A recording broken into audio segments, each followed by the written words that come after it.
Demander une rupture conventionnelle, c'est quelque chose qui s'anticipe, qui se prépare et qui s'argumente.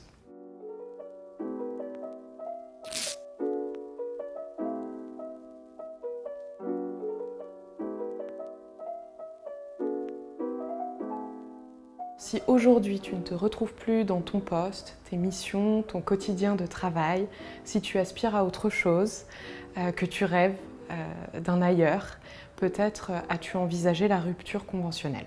Cette solution permet aux salariés d'opérer une transition en douceur. Ça ne veut pas dire que c'est un dû du côté de ton entreprise. Alors voici 3 questions pour t'aider à identifier si c'est la meilleure solution pour toi et pour ton employeur.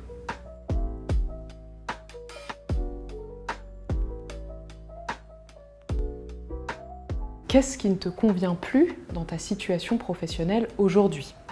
Est-ce que tu as fait le tour de ton poste? Est-ce que l'entreprise n'a plus d'autres opportunités à te proposer? Est-ce que tu as un autre projet professionnel en tête? Est-ce que tu as peut-être tout simplement besoin d'une pause pour reprendre ton souffle, ou même gérer des soucis perso? Est-ce que tu as essayé aussi, toi, de faire évoluer les choses, d'exprimer ça en interne à ton manager, à ton RH? Te poser toutes ces questions, ça te permettra de réfléchir à si quitter ton entreprise, c'est vraiment ça la bonne solution pour toi aujourd'hui. Et si c'est le cas, si tu réponds oui à cette question, ces questions te permettront d'avoir les bons arguments pour aborder le sujet de la rupture conventionnelle avec ton employeur.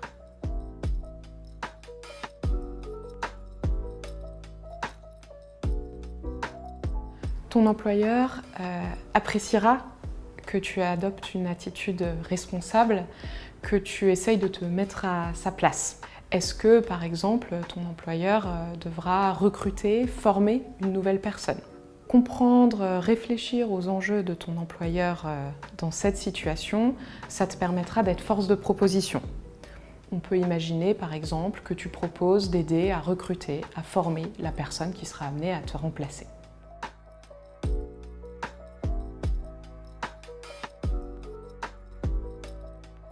Garde en tête que ton employeur n'est pas obligé d'accepter ta demande. Et réfléchis à ton plan B en cas de refus. Est-ce que tu es prêt à démissionner? Sinon, pourquoi?